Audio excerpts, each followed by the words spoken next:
Good morning, everybody. Welcome to Talk Tuesday, our second session in our summer series, Back to Basics. We're so happy you could join us today, especially during the summertime. We understand there's so much going on, but we welcome you all. So just quickly, today's agenda. I am right now the only one here from CERC, along with my colleague Holly Ryan, though, but Steve Profit and Anne Marie cannot join us today, but I'm Christine Killoland, and I will be helping to coordinate all of our functions for today. I am here with my partners, Carrie Sullivan Custer with CSDE, and Jay Brown also will be joining us. We are here with a special presentation today by Amanda Pickett, education consultant for CSDE, and it will be on school climate and impact on attendance. We really look forward to the content in this. And then I'll have some upcoming just attendance and engagement updates at the very, very end. So we'll move right into what's new at CSDE.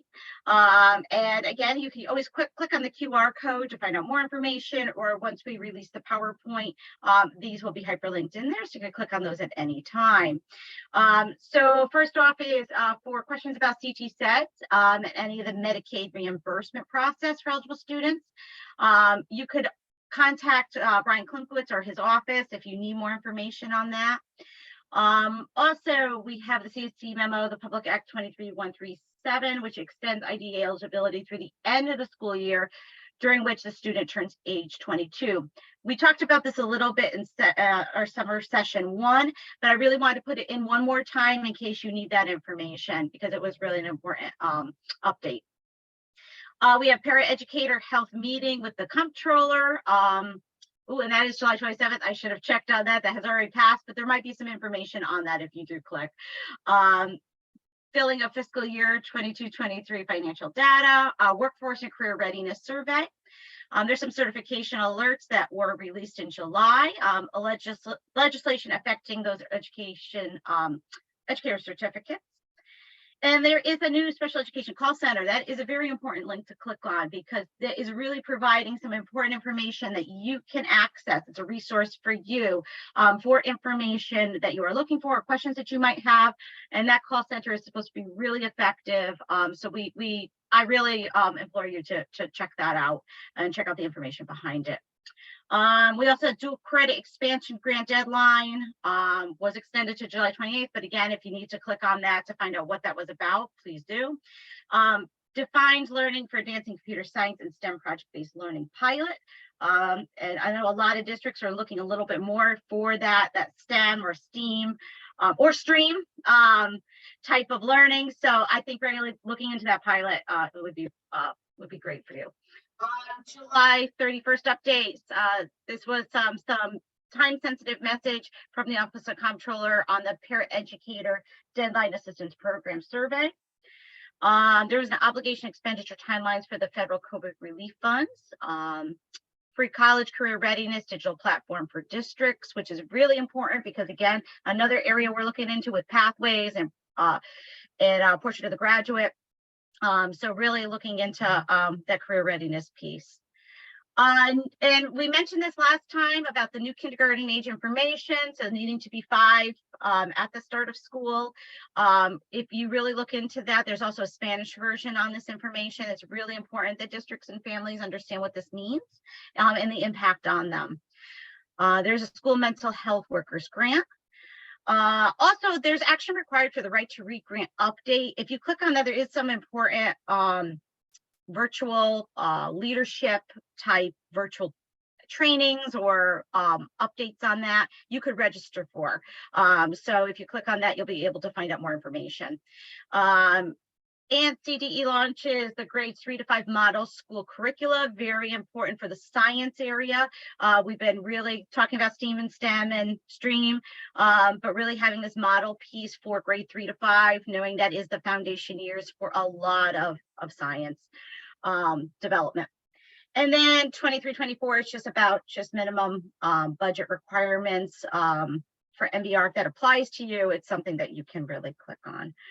Other than that, for CSDE, those are kind of the summer updates. And again, knowing that the kindergarten age information and the special education information are really advantageous. So I would implore you to do that. But now I will turn it over to Kari Sullivan, Custer, and she could talk a little bit about LEAP and some of the other announcements. Excellent. Thank you, Christine. Welcome. Thank you so much. So I'm sure many of you have heard of LEAP, our Learner Engagement Attendance Program, our relational home visit, research-based, high-impact home visit model. We have trainings that are open for all districts. It's a 2-hour virtual training for home visitors, school staff, teachers, anyone who wants to learn more about how to do positive relational home visits. The next training is on August 22nd, and I just put the link in the chat so you can open that up and get this flyer. And then we have 2 trainings in September. Home visits are a great way to re-engage families and kids before school starts, or if you find they're going off track in the first month of school, to have a teacher or someone who's trained in either parent-teacher home visits or LEAP 101 home visits to go out and do that home visit. Any questions about that? We have we've trained over 1,500 home visit people in Connecticut and outside of Connecticut. We have other states who are getting trained in LEAP. And so if your district has not do it, I think that everyone should do LEAP. This webinar today is about climate and culture, but it's all about relationships and how we approach families and children and not being punitive about absences or tardies or other issues that are getting in parents or students' way, and to be more supportive. And so I think anybody can benefit from this training and encourage everyone to participate. That's LEAP. And next slide, please. Oh, thank you, Amanda. I appreciate it. So that what Amanda put in the chat is this is the link for the August registration that I put in the chat.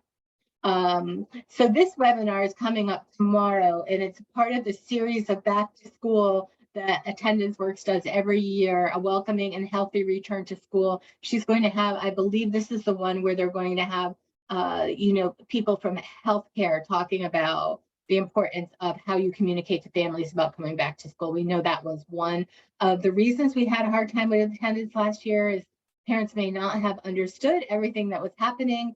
And in fact, I know just yesterday, DPH sent out a information and guidance about health. So how we communicate to families about when to come to school and when not to come to school is really important, and to encourage them to come to school or to call if they have a question. Next slide, please. So this is pretty small. This is the June data, the year-to-date monthly data. It's not the final end of year data. That generally goes down a little bit. By the time the data for the final data comes out for the year, it's been a little bit lower than June, but you can see we're at around 21% versus 23.7 last year. So we're down some. I think that's about 17,000 kids who are less chronically absent than this year. Be helpful for you to know, like a good speaking point about attendance is looking at how many kids were chronically absent last year and how many were chronically absent the year before, and what's the difference, or how many more. If you're trying to make the case that we really need to do this, you can say we have, X hundred number of students who are chronically absent this year more than the year before. We need to really pay attention to really think about how you use your data and your messaging. But another really awesome, and I know that's not as professional, but something very exciting is that every group has gone down. Every subgroup, our Ls came down quite a bit. They're one of our most improved. Our students with disabilities, our high needs students, the slowest to recover, although their chronic absence rates is not nearly as high as some of these other student groups, that are students without high needs are not coming back to school as quickly as some of other students. We're not seeing the improvement this year as we did last year. So we may be thinking about, why aren't these kids coming to school? Is it because parents are working at home and it's easier just to keep them home if they have a little sniffle? Is it because they're working from home and there may be a bellyache and they just don't want to go to school?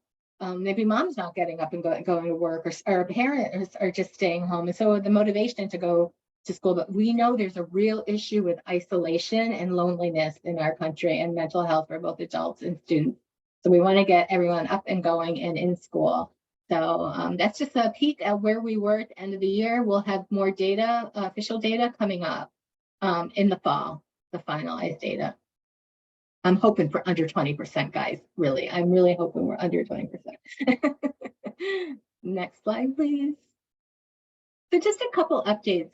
Some of you may have heard from me. If you're the district attendance lead, you would have gotten an email from me reminding you that the June collection, which is done over the summer, is when districts upload their student attendance, student membership, and truancy data, what we use for calculating attendance. It has to be certified by your superintendent by August 11th. Your PSIS coordinators can download student level and school level reports for you to verify that the data is correct. And if you had significant increase or significant decrease in your chronic absence rate compared to the prior year, you most likely heard from me, because I'm trying to help districts who may have mistakes in their data to double check, make sure your data is right before it's certified, because it will be on your even if it's wrong and you know it's wrong, it's still going to show up on your accountability report. It's still going to show up on EdSite, because once it's frozen, August 11th, there's no time to make any changes. And then LEAP 101 training, just really encourage you all to do that. And then the SDE manages a district attendance lead contact list. And I think almost every district has a contact for their district attendance lead, but you want to make sure it's up to date. And your PSIS coordinator has access to that list to make sure it's up to date. And there's contacts also on, you can find any contact in the information section on EdSite, and you can find attendance leads there too. So I think that's it for me. Are there any questions for me before I introduce Amanda Pickett, my colleague on climate and culture at State Department of Education? So excited to have her here today. One thing I don't know if we covered, Christine, but summer series is back to basics, right? So we are going back to basics, and we are going to record these so people who might have missed them can see them later. But this is back to basics for school climate and the impact on attendance. So take it away, Amanda. Thank you, Kari. And I just, for all of you, I put in the chat the link that Kari just mentioned about district contacts, because school climate contacts are also listed in that. And I'm sure there's some overlap, but that can be a helpful resource for you in district, trying to find people who have common roles and connecting that way with people, but also for families to be able to know who to contact in district about things. I think it's a nice publicly available way to share that information. So thank you, Kari, and thank you, Jay, for your internal partnership here at SDE. I really love the time that I get to spend in this space with all of you. It keeps me connected to the work, but also helps, I think, us as an agency look at how we are working together, working smarter, not harder, and really looking at impacting students. Thank you, CERC, as well, for your partnership and continuation in this work. And really thank you to all of you on this call. I know it is summer. And I have been debunking the myth that educators do nothing during summer, because I actually think it's the craziest time of the year. So thank you for taking an hour out of your time to be here. I know there's lots of competing demands, but I really appreciate you being in this space, and some familiar faces are making me feel a little bit better this morning. So I'm Amanda Pickett. I am the consultant at the State Department of Ed who looks at school climate and culture. I'm also the bullying resource. So any of you who are also responsible for school climate efforts, I'm your contact. There has been updated legislation, so feel free to reach out if you have any questions or concerns on that. But today I'm really here to chat with you all about how do we look at school climate and the efforts that you're doing around attendance and engagement in a holistic, comprehensive way. So next slide, Christine. So in the next 45 minutes, and I'm gonna pre-correct for myself because I know I'm gonna run out of time. We're hoping to accomplish a lot. Again, this is really a 101 kind of back to basics. But if you know anything about me, I really like to look at how we are working smarter, not harder, and how we are building systems and structures of aligning and integrating our work to really lighten the load for our school staff and provide better impact on our students. So today we're going to look at that connection between school climate and attendance efforts. We're going to discuss how those Tier 1 practices align and support the goals and outcomes that we're hoping to achieve, and hopefully share some resources to get you all kind of started on this intentional and integrated approach on how we support students. Next slide. So I think it's important that we acknowledge the current reality for many people in education. I have lots of teacher friends, and they keep saying to me, Amanda, not like no more stuff, not one more thing, not a new curriculum, not a new thing I need to do. That like the reality of our staff feeling very overwhelmed, not only by the needs of the students, but also by the needs and what we are putting kind of on some shoulders for direct staff to implement. So my hope is that this presentation doesn't actually add another hat that anybody has to wear, but maybe helps us stack or align those hats, maybe remove some of those hats, or better outline what our role and responsibility is in implementing that work, and better understand how the hats fit together to support our overall goals in education. Feel free to use the chat at any time, and you can add any other hats that you all feel like you wear, because I'm sure there are many hats that are missing. So if that gives you a little bit of joyful relief this morning, feel free to add in the chat one of your favorite hats that you also get to wear. Next slide, Christine. So we're going to keep it moving. You can go on to the next slide, Christine. So for me, it's really important that when we talk about climate culture, that we're working from the same definition. Language is really important. So I want to be clear about how we are intentional around creating inclusive, affirming, and safe communities for all as an engagement strategy and a sense of belonging strategy. It is one of our best prevention strategies for chronic absence. So if kids feel a sense of belonging in schools, they tend to attend.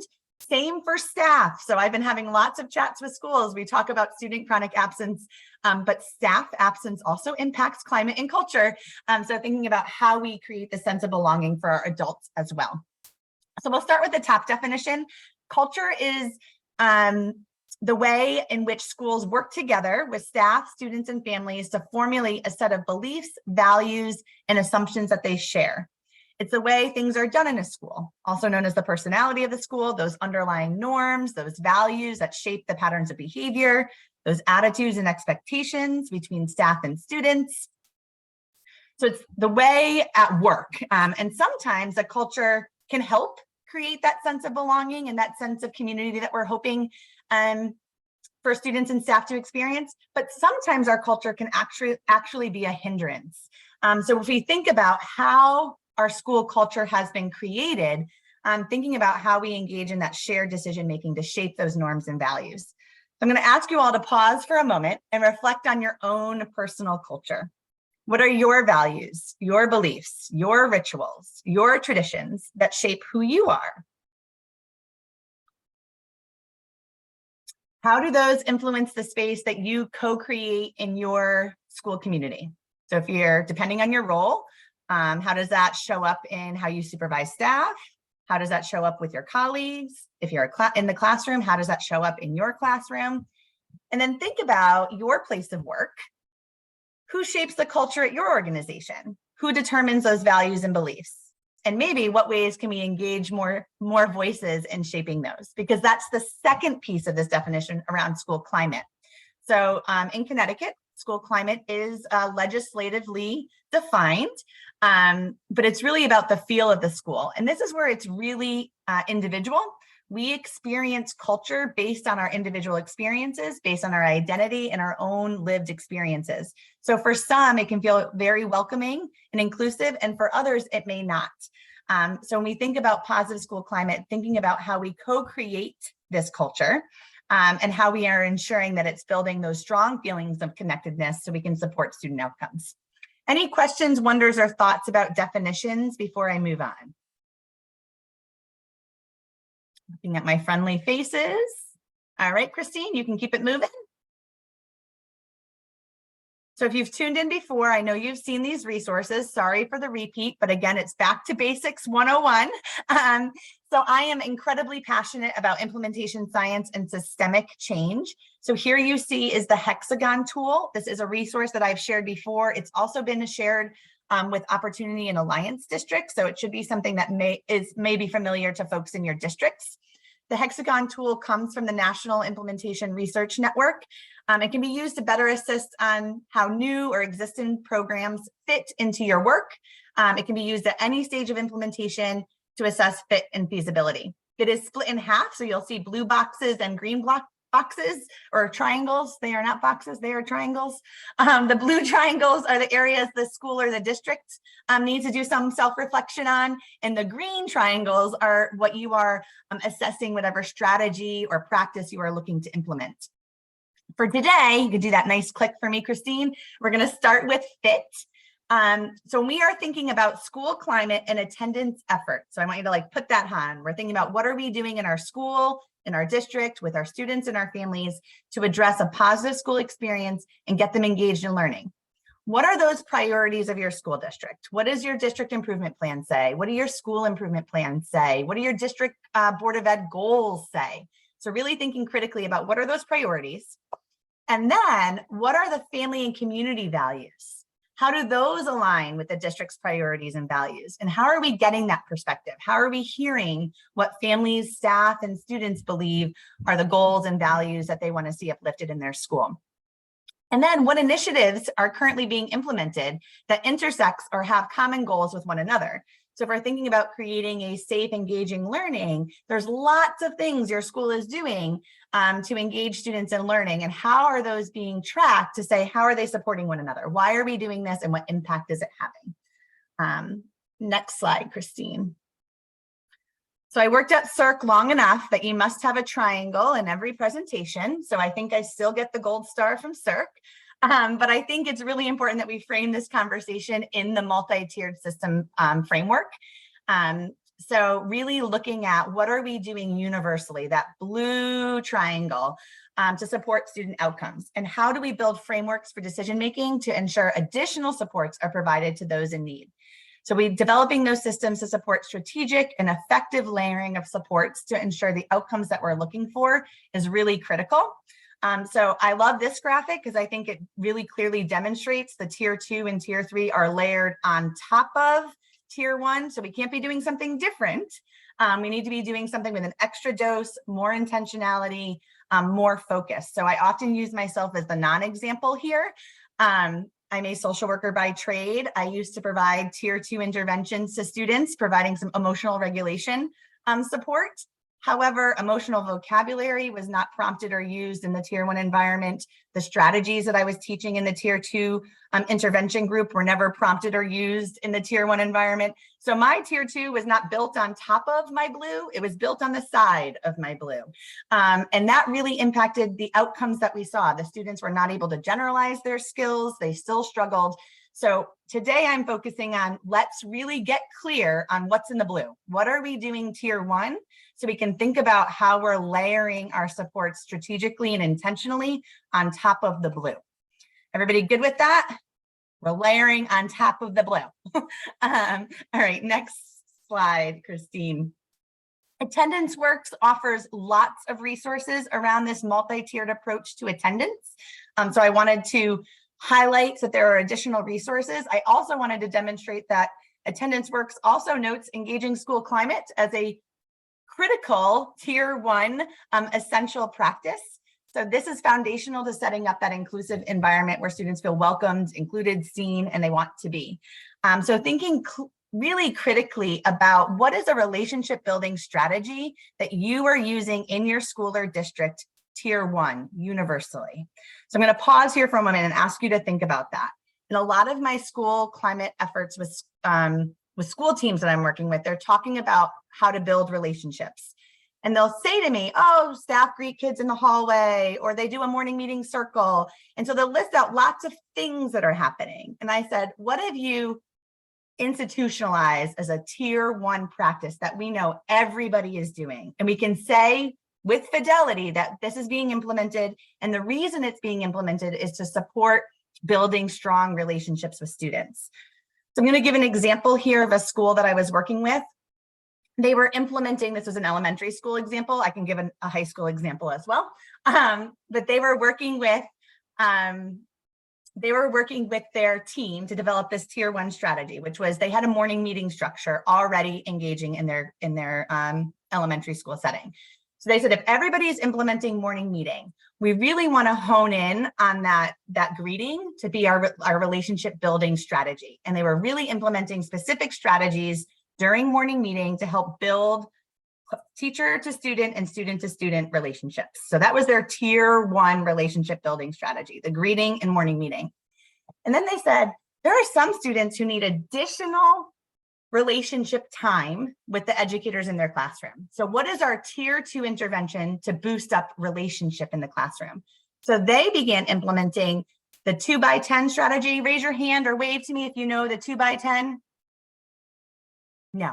Oh, I see. Yay. I see a couple of hands. Thank you, Ashley. And I think Kari, I saw you too. So this is when the classroom teacher would spend 2 minutes at the beginning of the day and 2 minutes at the end of the day, intentionally connecting with students, not about academics, not about what needs to be done, but to build relationships, to find connections, to connect with them. And so they said, for these identified students that are having chronic absence concerns, we are going to implement the 2x10 strategy as a tier 2 intervention that is implemented by the classroom teacher. And they identified students, and that went on top of the morning meeting. So they had this nice structure of a morning meeting, and then they added the 2x10 as an intentional attendance engagement tier 2 strategy to build relationship. You can't add the 2x10 if you don't have a clearly defined tier 1 way that you're building relationships in the classroom. Any other kind of examples from you all? I know there's some great folks in the audience here today that are implementing some strategies. So if anybody would love to share kind of how you've layered your attendance strategies specifically, I would love to hear. I keep saying to folks, I hear a lot about notification for attendance. We send letters, we make phone calls. Notification is not intervention. So I'd love to hear kind of what strategies and interventions we're thinking about in that multi-tiered way. So feel free to pop in the chat or raise your hand at any point and chime in with me. This is not the Amanda Show, so I love when you all join me. So please feel free. Next slide, Christine. I'm going to pre-correct. This slide has a lot of text and it's probably overwhelming. This is Amanda's brain on paper. I'll take any and all feedback on how I can make this more user-friendly. But this is for me was a way to demonstrate how we can think about alignment and integration and honing in on what we're doing universally around climate and culture. So this might be an overwhelming list of considerations for tier 1, but I have categorized them based on the school climate domains of environment, belonging, connection, and safety and wellness. So my hope here is to kind of give you a laundry list of really foundational tier 1 strategies and things that you're maybe targeting around climate and culture. And then thinking about what is my school doing around that? So what does my school intentionally do around our instructional and physical environment? How are we ensuring that our curriculum is representative, that the materials on our wall represent our students, that we're having a clean and well-kept facility? What does that look like? What about our behavioral supports? This has been an area that I'm supporting a lot with climate and culture work and impacts attendance.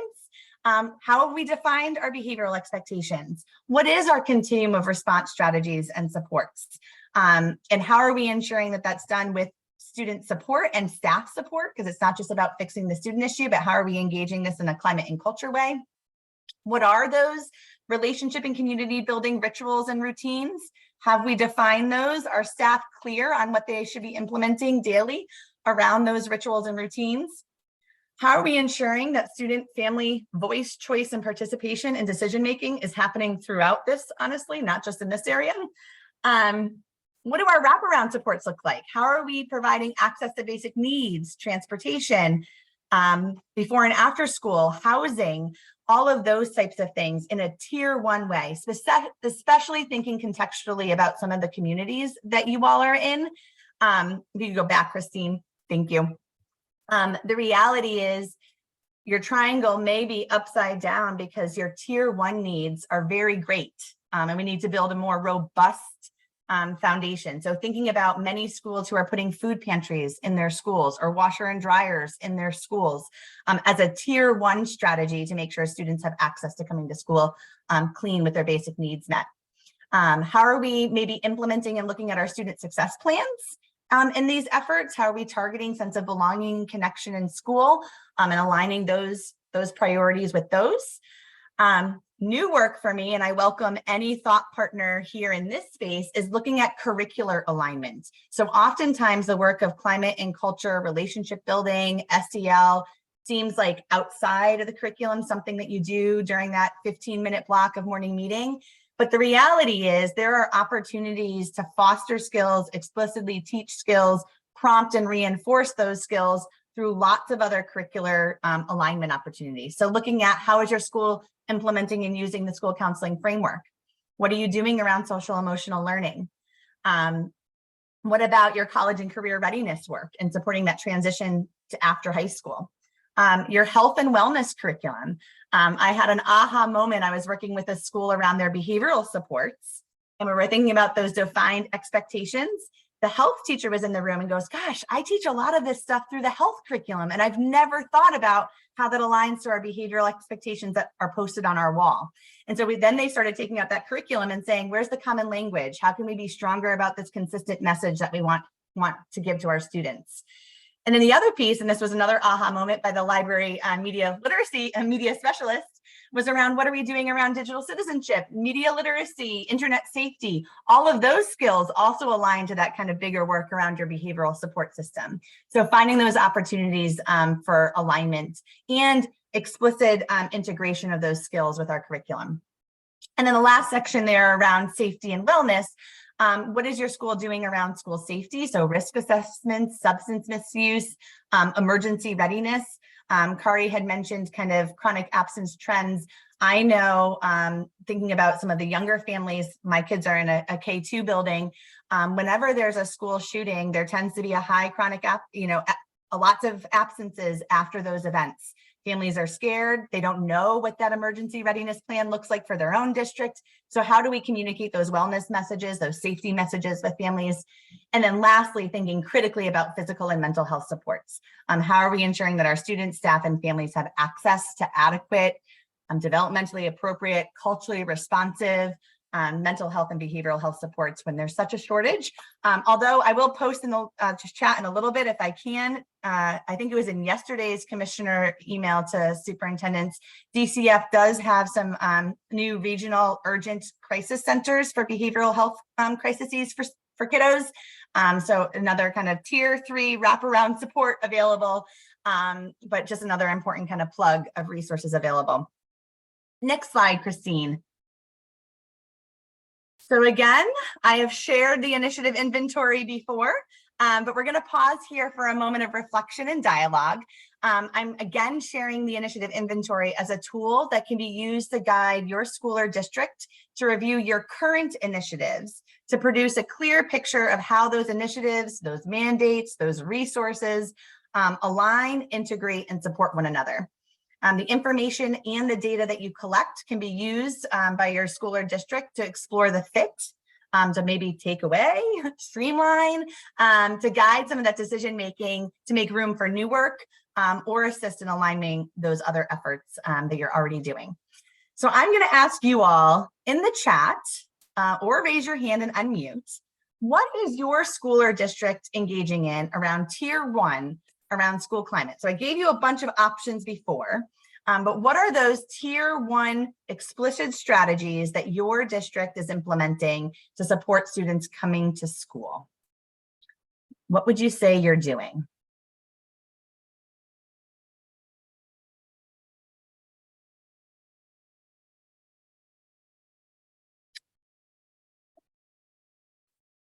We like Jeopardy music.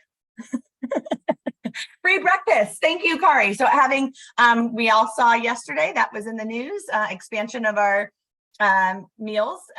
It is known that if kids have a full belly, they're more able to learn, but thinking about how we make that a universal offering and hoping that maybe knowing that you can have free, healthy, nutritious meals at school gets kids to come to school, and also offers that support. That's a great tier 1 strategy. We've made a change across our network to adopt curriculum in math, science, and reading. And so the big focus this year is both on the implementation and doing that to fidelity, but also considering the ways in which we are leveraging UDL and differentiation on that tier 1 level to really consider that we're doing that well before we dig into your graphic before on the triangles with tier 2 and tier 3. Oh, thank you so much, Ashley, for being brave and putting your voice in this space. And it's interesting because I was going to give an example when I gave the example of the 2x10 strategy. I also worked with a district that was doing a lot around universal design for learning and instructional practices. And then they had, as a tier 2 intervention, increased opportunities to respond for students. So looking for students, and they were using, so this is, I'm getting a little bit deeper into our conversation here, but they were using not only attendance data, but they were also using office discipline referral data to look at students who were trying to access adult attention, as using the increased opportunities to respond to also target those students. But again, that layering of support, we need to have good UDL first, and then we think about then adding on those additional opportunities to respond. I saw, We have a message in the chat. Actually, I think two. yeah, so before and after school programming, that is definitely a tier 1 strategy. I'd love, that's obviously open to all. That is something that you can also target and think critically about how you're connecting your most vulnerable students to those programs. I don't want to speak for a district who might be on the call, but back in the day, I was supporting New Britain with their summer school program, and they had done that in a very intentional way as far as ensuring that it was universally offered, but saving and inviting and making sure the students that you really want to see there are getting there. Those are great strategies.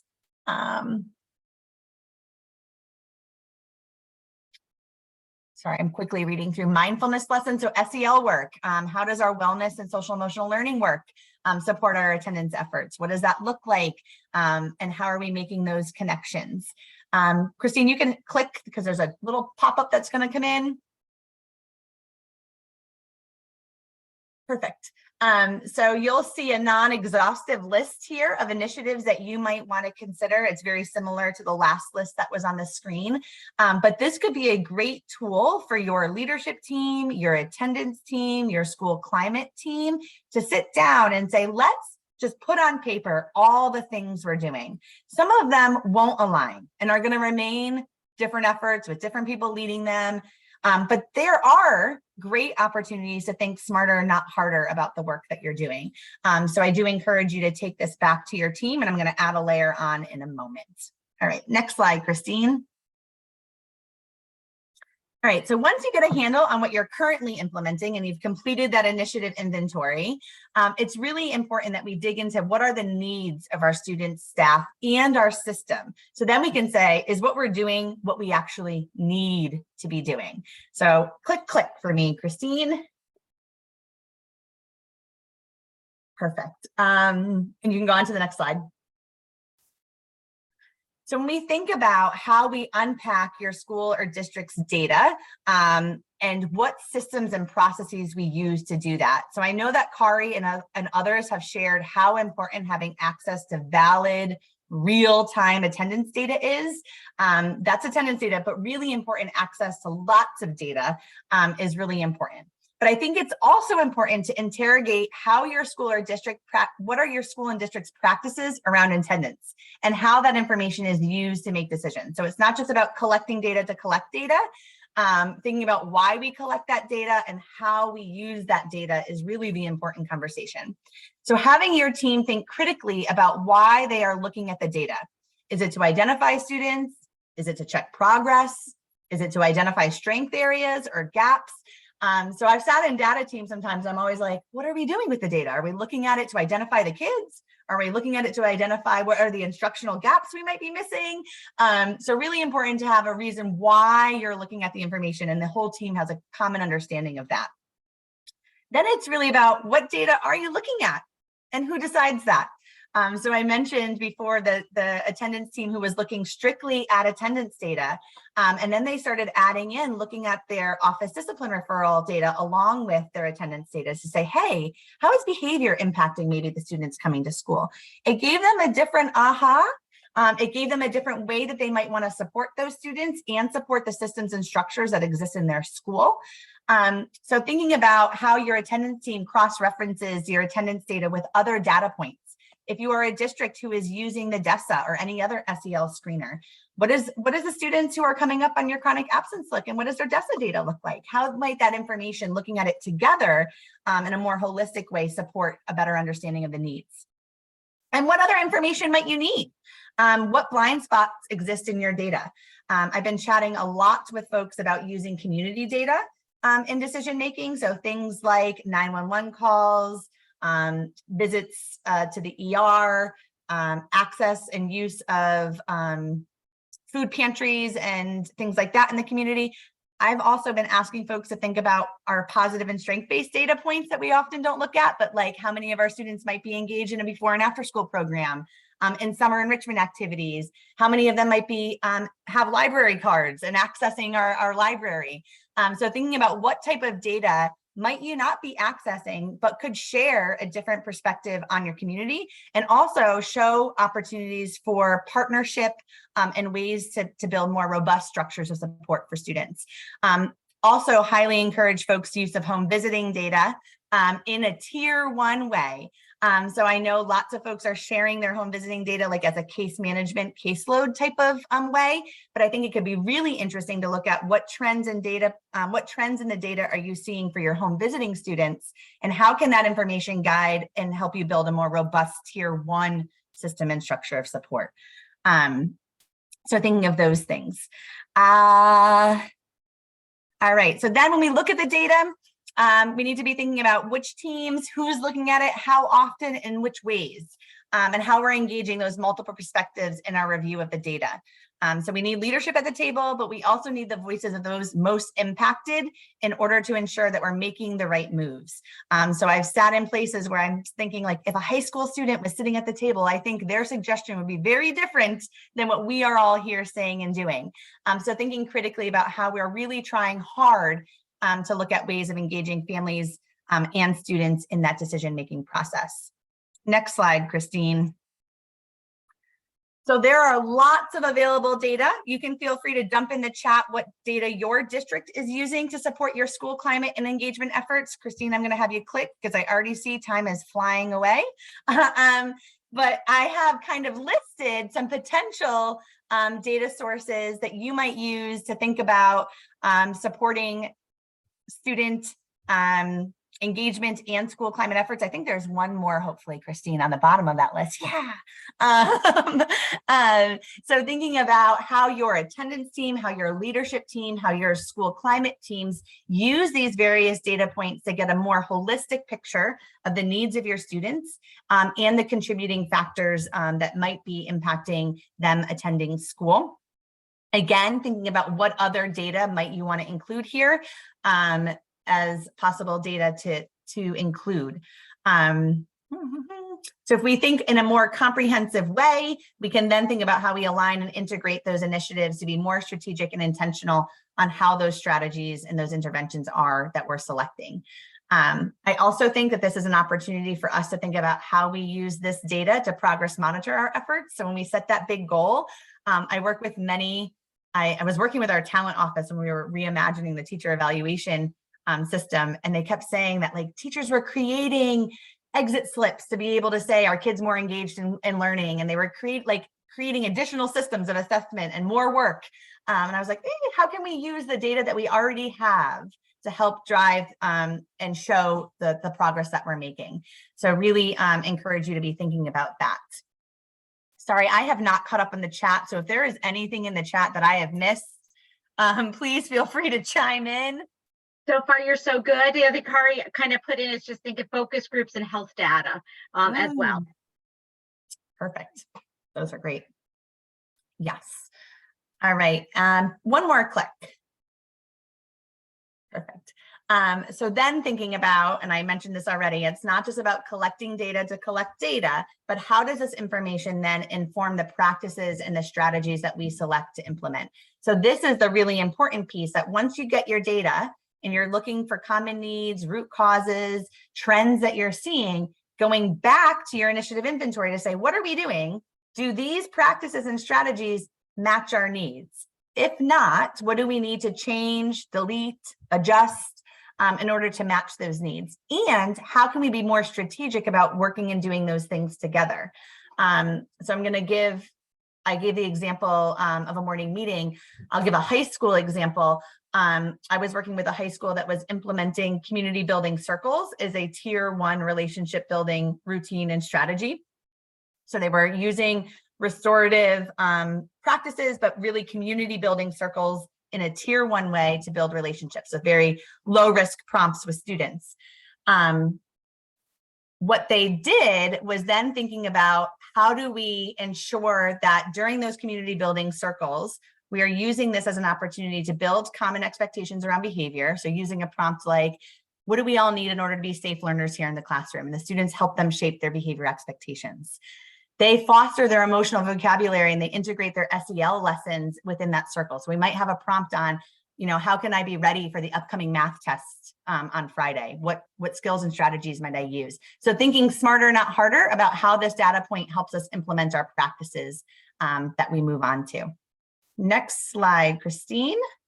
And I wrap up with capacity. And I'm going to tell you, we won't have enough time to get deep into here, but this is really looking at what resources, money, people, things does your district or school have to support this effort? And this can sometimes be a challenging equity conversation because as you list out your initiatives in the initiative inventory, there are going to be some things that maybe don't have a staff person dedicated to it, or they have a staff person that's dedicated to 25 things. Is that common staff person, that's supposed to be implementing everything, or there's no budget to buy an SEL curriculum. So thinking critically about the equity conversation here. We're talking about climate and culture, but it could be a really interesting and holistic look to say, what are we doing across the district and where are we spending our time, money, and resources, and how is that equitably distributed? For you in this space, I know there's many of you in various roles, thinking about what's your role in this work? What supports do you need to be successful? What's your lever for change? And then I always stick in here as capacity. I also think that this is an opportunity for us to think as a school and a district, how are we building our staff capacity around understanding of behavior, functions of behavior, trauma-informed work, all of that mindset shifting kind of stuff. Kari was talking about what happens in LEAP 101. How are we supporting that capacity across our staff along with our instructional focuses? Next slide, Christine. So who's involved in this effort? Honestly, I could put everybody under the sun because I believe it takes the village to really get this work done. However, I have been working with many schools, just looking at that first one, teaming structures. What teams exist in your district? I worked with one school that literally had 15 different teams.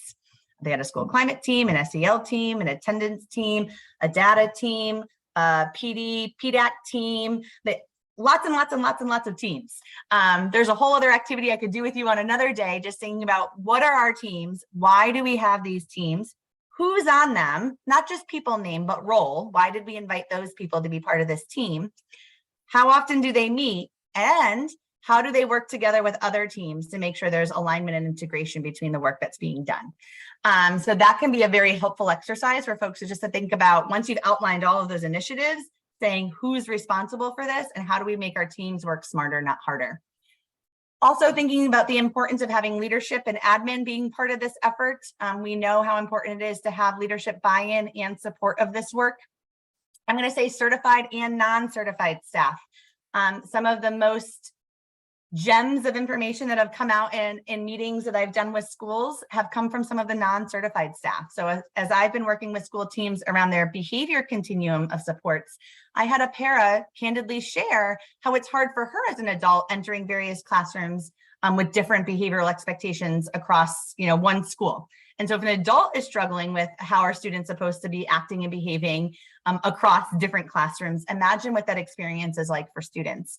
Very brave for that para to share that experience, but very important for that team to hear, to then think about what are our critical tier 1 behavior expectations and how are we implementing those.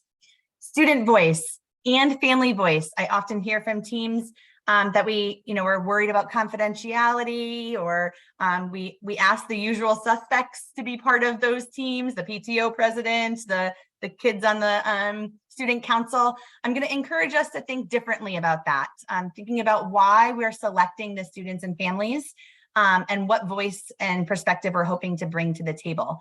I've seen some really interesting work being done when we actually invite the families of those who are chronically absent to the table and have them engage and help us think differently about the work that we're doing.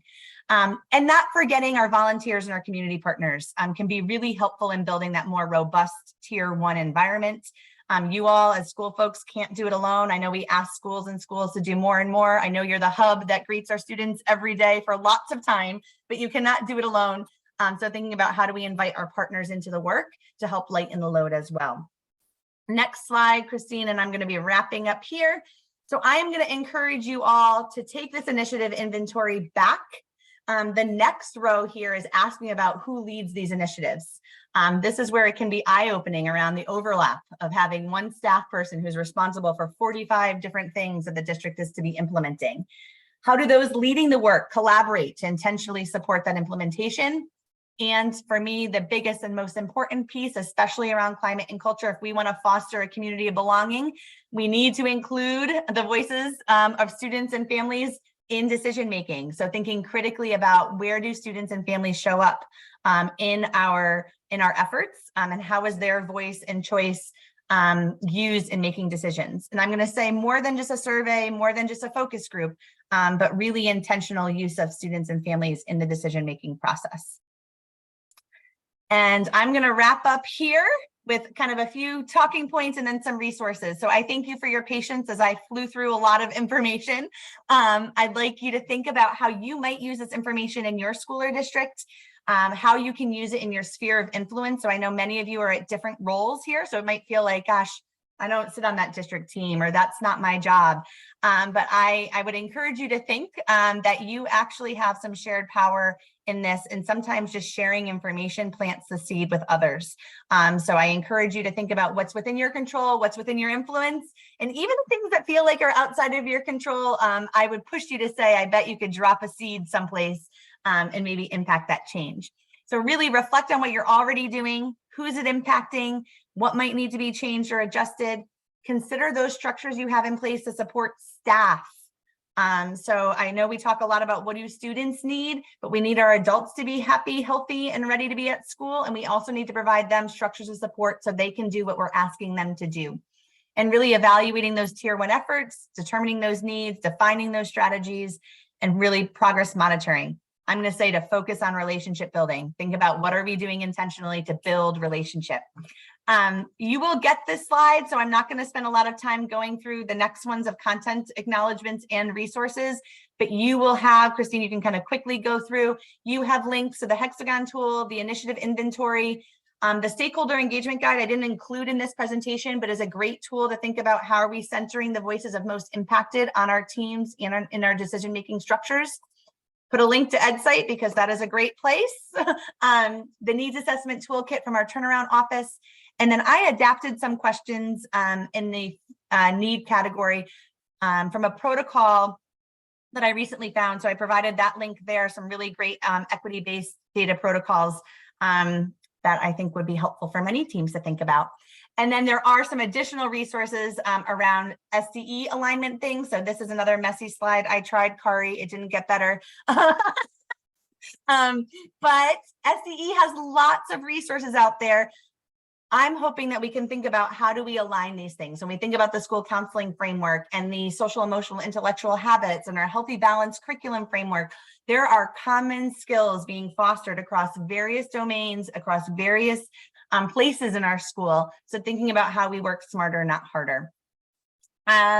You all should hopefully know how to get in touch with me. I'll drop my contact information in the chat, but I will pause here if there are any questions, concerns, or ahas.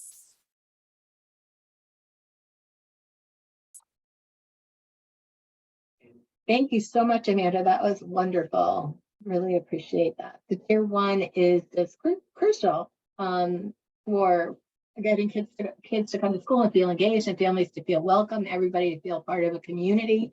And you know, when we look at chronic absence, we think about what can we do for families as students, but what we need to do is look inside sometimes and see what are we doing ourselves.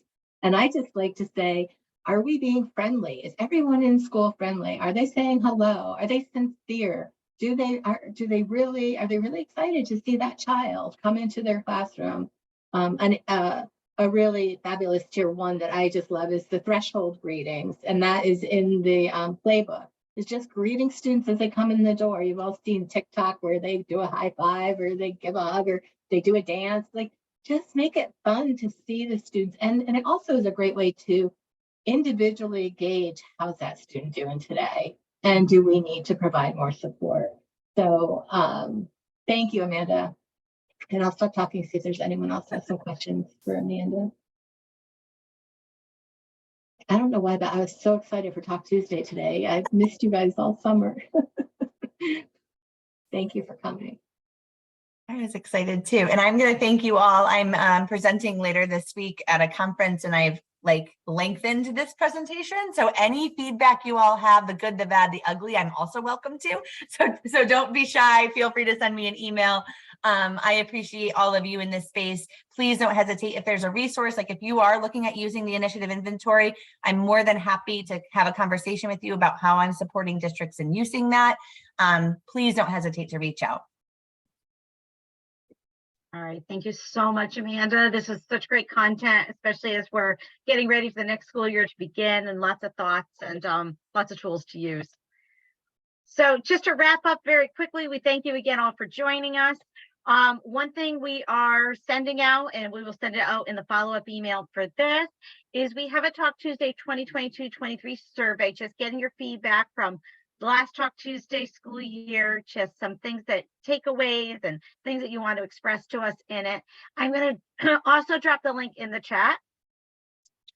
One thing you might have to do is copy and paste the link in a separate browser, separate tab. There has been some tricky things with opening it, but you will get the slide deck with these links as well. So we appreciate you taking a few minutes to fill it out. It really helps guide our decision-making moving forward. Also, just some Talk Tuesday updates and upcoming things to put on your calendar. August 22nd, like Hari mentioned in the chat box, is our final summer session, which will focus that on data and data monitoring. So we really look forward to that piece. And then we are going to begin our Talk Tuesday 23-24 school year on September 19th with our first Talk Tuesday. You will get more information on that with registration links, with the, with the dates. You will find out all that information very shortly. We're putting everything together, but I wanted you to mark your calendars that we do have a start date for that. So we are really excited that's coming up. Keep in touch if there's anything you need to communicate with us. Here is our emails, our phones. Whatever you need to say or do, please reach out to us. We're here for you. Thank you again, Amanda. It was a fantastic presentation, and thank you everybody for being here. Take care, everyone. We can stand for a minute if you have any questions that you don't want recorded. We'll take the recording down.